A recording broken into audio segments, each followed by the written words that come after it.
The student. At this point, I should explain what had happened to me since the summer day when I last hugged my dear and wise professor, and promised to keep in touch. I did not keep in touch. In fact, I lost contact with most of people I knew in college, including my beer drinking friends and the first woman I ever woke up with in the morning. The years after graduation, hundred hardened hardened me into someone quite different from the strutting graduate who left campus the day headed for New York City, ready to offer the world his talent. The world I discovered was not all that interested. I wandered around my early 20s, paying rent and reading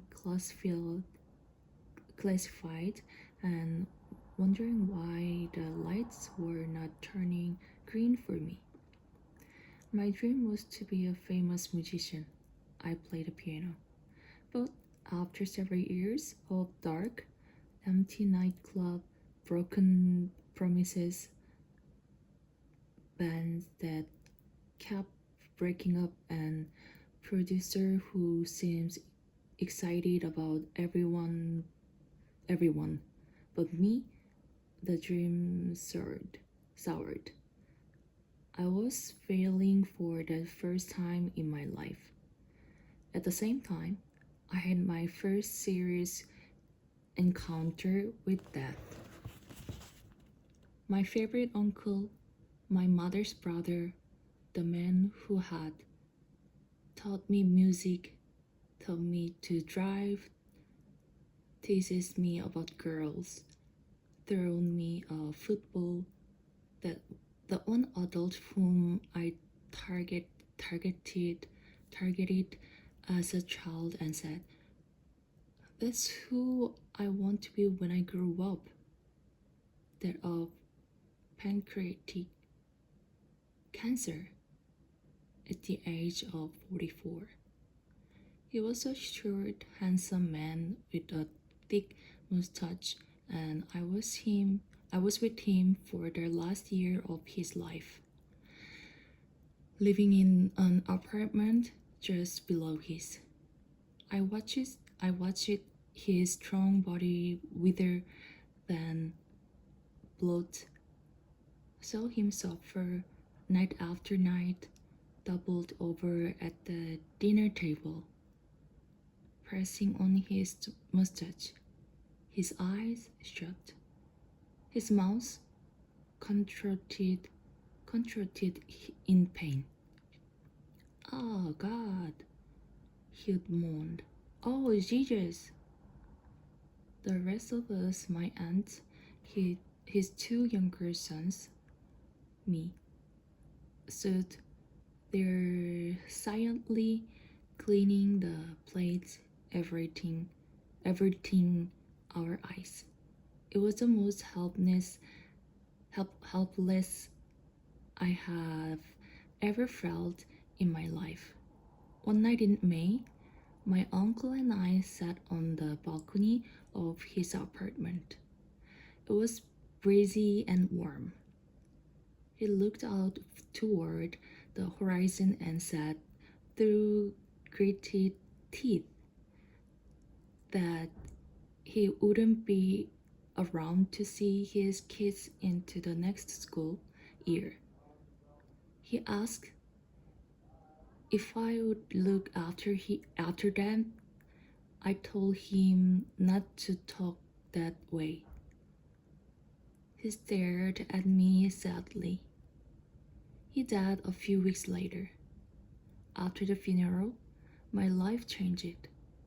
I felt as if time were suddenly precious.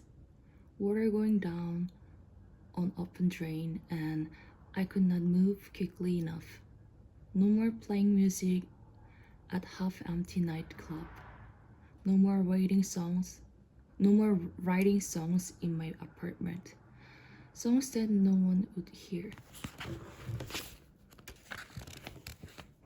I returned to school. I earned a master's degree in journalism and took the first job offered as a sports writer instead of chasing my own fame. I wrote about fame athletes chasing theirs. I worked for newspapers and freelanced for magazines. I worked at a pace that knew no hours, no limit.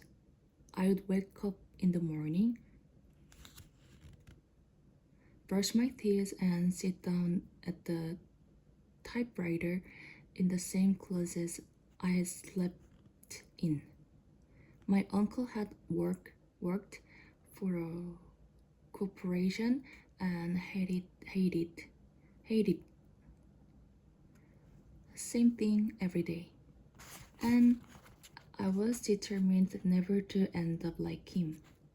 I bounced around from New York to Florida and eventually took a job in Detroit as a columnist for the Detroit Free Press. The sports appetite in the city was insatiable.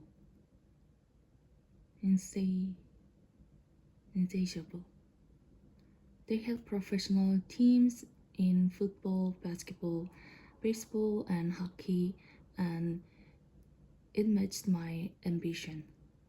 In a few years, I was not only penning columns, I was writing sports books, doing radio shows, and appearing regularly on TV, spouting my opinions on rich football players and hypocritical college sports programs. I was part of the media thunderstorm and that now sucked our ceremony. I was in demand. I stopped renting. I started buying. I bought a house on a hill. I bought cars. I invested in stocks and built a portfolio. I was cranked to the fifth gear, and everything I did on a deadline. I exercised like a demon. I drove my car at breakneck speed. I made more money than I had never figured to see. I met a dark-haired woman named Janine who somehow loved me despite my schedule and constant absence. We married after a 7 years courtship. I was back to school a week. I was back to work a week after the wedding. I told her and myself that we would one day start a family, something she wanted very much. But that day never came. Instead, I buried myself in accomplishments because with accomplishments, I believed I could control things. I could squeeze in every last piece of happiness before I got sick and dead, like my uncle before me, which I figured was my natural fate. fate. As for Morrie, well, I thought about him now and then the things he said he had taught me about begin humor and relating to others, but it was always in the distance as if from another life. Over the years, I threw away any mail that came from Brandeis University, fearing they were only asking for money. So I did not know of Morrie's illness. The people who might have told me were long forgotten. Their phone number buried in some packed away box in the attic. It might have stayed that way had I not been flicking through the TV channels. Late one night, when something caught my ear.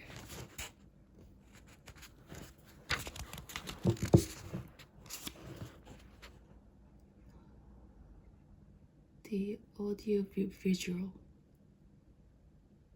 In March of 1995, a limousine carrying Todd Koppel, the host of ABC TV's Nightline, pulled up to the snow-covered curb outside Morrie's house in West Newton, Massachusetts. Morrie was in a wheelchair full-time now, getting used to helpers lifting him like a heavy sack from a chair to the bed and the bed to the chair. He had begun to cough while eating, and chewing was chore. His legs were dead.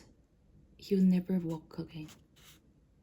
Yet, he refused to be depressed.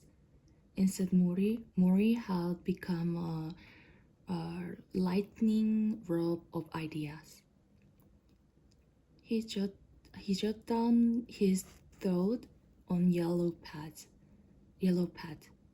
envelopes, folders, scrap paper. He wrote bite-sized philosophies about living with the shadow. Accept what you were able to do and what you were not able to do. Accept the past as past without denying it or discarding it. Learn to forgive yourself and to forgive others. Don't assume that it's too late to get involved.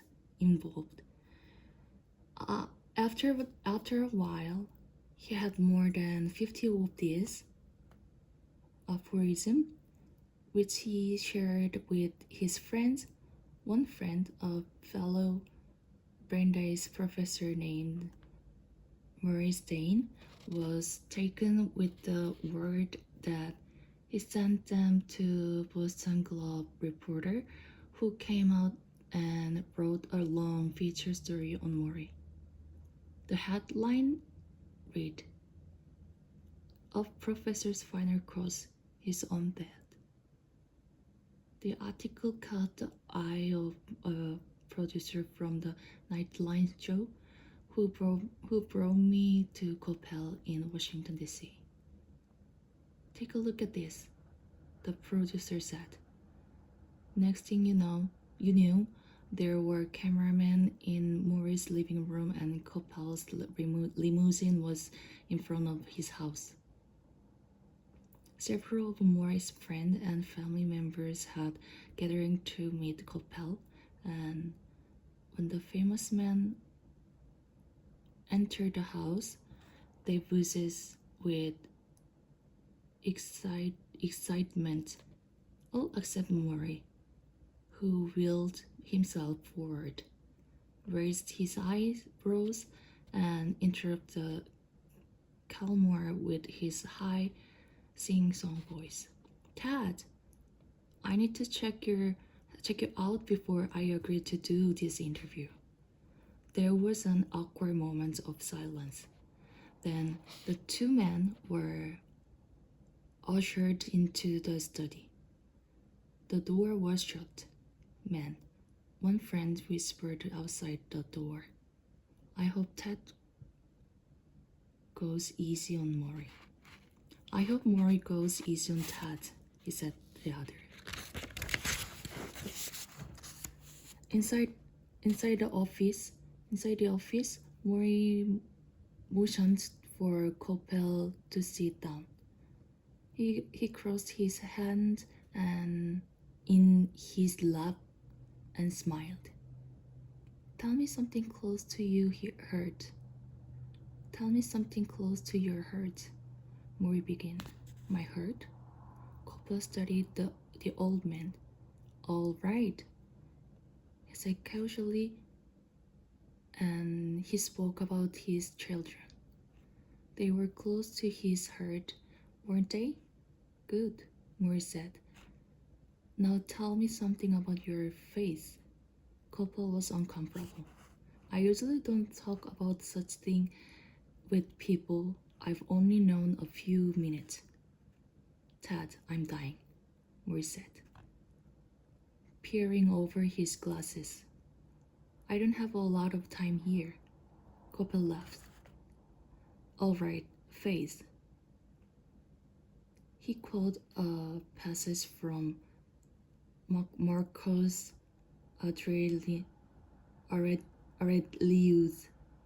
Something he felt strongly about. Morrie nodded. Now, let me ask you something, Coppel said. Have you ever seen my program? Morrie struggled. Twice, I think. Twice? That's all? Don't feel bad. I've only seen Opera once. Well, the 2 times you saw my show, what did you think? Morrie paused. To be honest, yes. I thought you were a narcissist. Coppel burst into laughter. I'm too ugly to be a narcissist, he said. Soon, the camera were rolling in front of the living room fireplace, with Coppel in his crisp blue suit and Morrie in his shaggy gray sweater. He had refused fancy clothes or makeup for this interview. His philosophy was that death should not be embarrassing. He was not about to powder his nose. Because Morrie sat in the wheelchair, the camera never caught his withered legs. And because he was still able to move his hands, Morrie always spoke with both hands waving. He showed great passion when explaining how you face the end of life. Ted, he said, when all this started, I asked myself, am I going to withdraw from the world like most people do, or am I going to leave? I decided I'm going to leave, or at least try to live the way I want, with ignite with courage, with humor, with composure. There are some mornings when I cry and mourn for myself. Some mornings I'm so angry and bitter. But it doesn't last too long. Then I get up and say, I want to leave.